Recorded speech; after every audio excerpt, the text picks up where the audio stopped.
Hi dears, welcome back. അപ്പോൾ ഇന്നത്തെ recipe ചെറുപയർ വെച്ചിട്ട് നല്ല മൊരിഞ്ഞ നല്ല ടേസ്റ്റി ആയിട്ടുള്ള വെറൈറ്റി ആയിട്ടുള്ള ഒരു പുത്തൻ സ്നാക്കിൻ്റെയാണ്.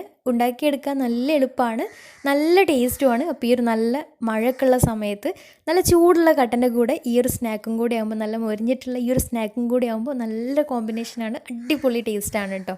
പിന്നെ എല്ലാവരുടെ വീട്ടിലും ചെറുപയർ ഇപ്പോൾ അത്യാവശ്യത്തിന് ഉണ്ടാവും, കാരണം കിറ്റൊക്കെ കിട്ടുന്ന കാരണം ചെറുപയറൊക്കെ അത്യാവശ്യം ഉണ്ടാവും. അപ്പോൾ ഇതുപോലെ ഒന്ന് ട്രൈ ചെയ്ത് നോക്കാം, നല്ല എളുപ്പമാണ്, അടിപൊളി ടേസ്റ്റുമാണ്. അപ്പോൾ എങ്ങനെയാണ് ഈ ഒരു സ്നാക്ക് തയ്യാറാക്കിയിട്ടുള്ളത് നോക്കാം. അപ്പോൾ ഈ ഒരു സ്നാക്ക് തയ്യാറാക്കി എടുക്കാൻ വേണ്ടിയിട്ട് ആദ്യം തന്നെ ഒരു 1.25 കപ്പ് ചെറുപയർ ഒരു 3 മണിക്കൂർ മുന്നേ തന്നെ വെള്ളത്തിലിട്ട് കുതിർത്ത് വെച്ചിട്ടുണ്ടായിരുന്നു. അപ്പോൾ അത് കുതിർത്ത് വെച്ചിട്ടുള്ള ചെറുപയറാണിത്. നന്നായിട്ട് കഴുകി വൃത്തിയാക്കിയിട്ട് വെള്ളമൊക്കെ വാർത്തെടുത്തിട്ടുള്ളതാണ്. ഇനി കഴുകി മാറ്റി വെച്ചിട്ടുള്ള ഈ ഒരു ചെറുപയർ ഒരു മിക്സിയുടെ ജാറിലേക്ക് ഇട്ട് കൊടുക്കാം.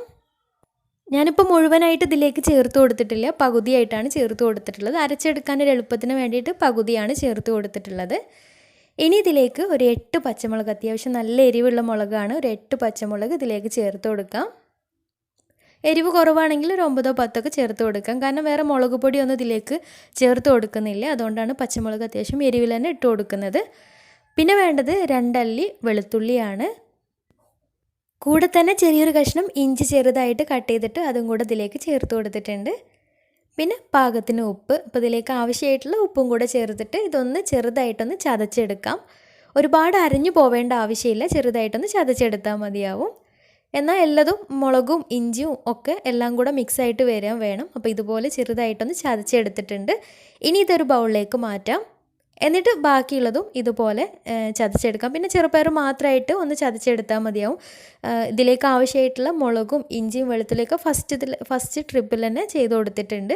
ഇനി ബാക്കി വന്നിട്ടുള്ള ആ ഒരു ചെറുപയറും കൂടെ ഇതുപോലെ ഒന്ന് ചതച്ചിട്ട് ഇതിലേക്ക് ചേർത്ത് മിക്സാക്കി എടുക്കാം.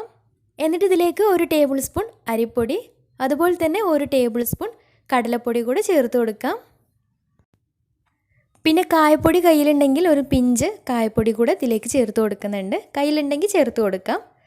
ഇനി വേണ്ടത് അത്യാവശ്യം വലുപ്പത്തിലുള്ള ഒരു സവാള ചെറുതായിട്ട് കനം കുറഞ്ഞ് അരിഞ്ഞെടുത്തിട്ടുണ്ട്, അപ്പോൾ അതും കൂടെ ചേർത്ത് കൊടുക്കാം. എന്നിട്ട് ഇവയെല്ലാം കൂടെ വേറൊരു വലിയ ബൗളിലാക്കി എടുക്കുന്നുണ്ട്. ഒന്നിച്ച് മിക്സാക്കി എടുക്കാൻ വേണ്ടിയിട്ട് വേറൊരു ബൗളിലാക്കി എടുത്തിട്ടുണ്ട്. അവസാനമായിട്ട് കുറച്ച് മല്ലിയിലയും അതുപോലെ തന്നെ കുറച്ച് കറിവേപ്പിലയും ചെറുതായിട്ട് കട്ട് ചെയ്തിട്ട് അതും കൂടെ ചേർത്തിട്ട് നന്നായിട്ടൊന്ന് മിക്സാക്കി എടുക്കാം. അപ്പോൾ എല്ലാ ഭാഗത്തേക്കായിട്ട് മിക്സായിട്ട് കിട്ടണം. അപ്പോൾ നന്നായിട്ട് കൈ വെച്ചിട്ട് നന്നായിട്ട് പ്രസ്സാക്കിയിട്ട് തന്നെ മിക്സാക്കി എടുക്കാം. നിങ്ങൾക്ക് വേണമെന്നുണ്ടെങ്കിൽ ഇതിലേക്ക് ഒരു നുള്ള് മഞ്ഞൾപ്പൊടിയും മുളക് പൊടിയൊക്കെ ചേർത്ത് കൊടുക്കാം. ചിക്കൻ മസാല വേണമെങ്കിൽ ചേർത്ത് കൊടുക്കാം. ഞാനിപ്പോൾ അതൊന്നും ചേർത്ത് കൊടുത്തിട്ടില്ല, പച്ചമുളകിൻ്റെ എരിവിന് അത്യാവശ്യം ഉണ്ടാവും. ഇനി ഇതൊന്ന് ഫ്രൈ ചെയ്തെടുക്കണം. അപ്പോൾ അതിന് വേണ്ടിയിട്ട് ഒരു ചീനച്ചട്ടി സ്റ്റൗവിൽ വെച്ചിട്ടുണ്ട്. എന്നിട്ട് ഇതിലേക്ക് ഫ്രൈ ചെയ്യാൻ ആവശ്യമായിട്ടുള്ള ഓയിലും കൂടെ ഒഴിച്ചിട്ട് ഓയിൽ നന്നായിട്ട് ചൂടായിട്ട് വന്നാൽ ഇനി ഇതിലേക്ക് ചെറിയ ചെറിയ ബോൾസ് ആക്കിയിട്ടുണ്ട്, ചെറുതായിട്ട് കയ്യിലിരുന്ന് എടുത്തിട്ട് നുള്ളിയിട്ട് ഇതിലേക്ക് ഇട്ട് കൊടുക്കാം. പിന്നെ മാവ് റെഡിയാക്കുന്ന സമയത്ത് ഇതിലേക്ക് എക്സ്ട്രാ വെള്ളമൊന്നും ചേർത്ത് കൊടുത്തിട്ടില്ല കേട്ടോ. ആ ഒരു ചെറുപയർ അരച്ചിട്ടുള്ള ആ ഒരു നനവിൽ തന്നെയാണ് ഇത് ചേർത്ത് കൊടുത്തിട്ടുള്ളത്. പിന്നെ അതിലേക്ക് എക്സ്ട്രാ 2 ടേബിൾ സ്പൂൺ പൊടിയല്ലേ ചേർത്ത് കൊടുത്തിട്ടുള്ളൂ. അപ്പം അങ്ങനെ മാത്രം ഒന്ന് മിക്സാക്കി എടുത്താൽ മതിയാവും. പിന്നെ ഇതുപോലെ നുള്ളിയിട്ട് കൊടുക്കുന്ന സമയത്ത് നമ്മൾ പക്കവടക്കൊക്കെ ചെയ്യുന്ന രീതിയിൽ ചെറുതായിട്ട് ഇട്ട് കൊടുത്താൽ മതിയാവും. ഒരുപാട് കട്ടിക്ക് ചെയ്ത് കൊടുക്കേണ്ട ആവശ്യമില്ല. ഒരുപാട് കട്ടിയാകുമ്പോൾ ഉൾഭാഗമൊക്കെ തണുത്ത് കഴിയുമ്പോൾ അത്രയ്ക്ക് അങ്ങ് ടേസ്റ്റ് ഉണ്ടാവില്ല. അപ്പോൾ നല്ല ചൂടോടുകൂടി നല്ല മൊരിഞ്ഞിട്ട് കഴിക്കുമ്പോഴാണ് ഇതിൻ്റെ കറക്റ്റ് ടേസ്റ്റ്.